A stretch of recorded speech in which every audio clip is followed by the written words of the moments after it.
শ্রীমা সারদা বলতেন, মনেতেই সব, মনেতেই শুদ্ধ, মনেতেই অশুদ্ধ।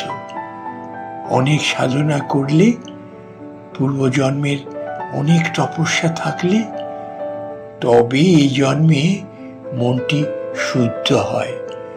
যার শুদ্ধ মন সে সব শুদ্ধ দেখে। ঠাকুর তো বলতেন, আমি ছেলেদের এত ভালোবাসি কেন জানো?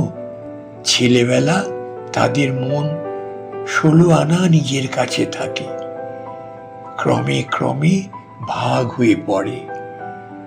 এজন্য ছেলেবেলায় যারা ঈশ্বর লাভের চেষ্টা করে তারা সহজে তাকে লাভ করতে পারবে। যেমন টিয়া পাখির গলায় কাঁটি উঠলে আর পড়ে না, ছানা বেলায় শেখালে শীঘ্র পড়ে। তেমনি বুড়ো হলে সহজে ঈশ্বরে মন যায় না। ছেলেবেলায় তাদের মন অল্পেতেই স্থির হয়। এক হাতে কর্ম করো, আরেক হাতে ঈশ্বরকে ধরে থাকো। কর্ম শেষ হলে 2 হাতে ঈশ্বরকে ধরবে। ঈশ্বর সকলের ভেতরেই আছেন, কিন্তু সকলে তার ভিতরে নাই। এই জন্যই লোকের এত দুঃখ। শ্রীমা সারদা বলেছেন, এমন যে জল যার স্বভাবই নিচের দিকে যাওয়া, তাকেও সূর্য কিরণ আকাশে টেনে তোলে।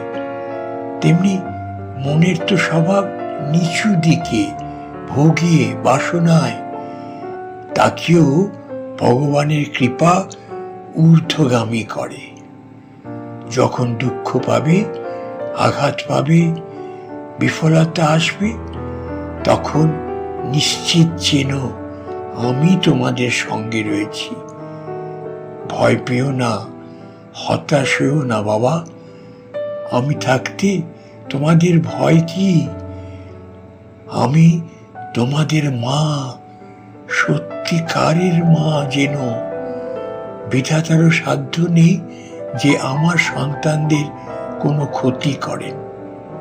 আমার উপর ভার দিয়ে নিশ্চিন্ত হয়ে থাকো। আমি তোমাদের ইহকালের মা, পরকালের মা।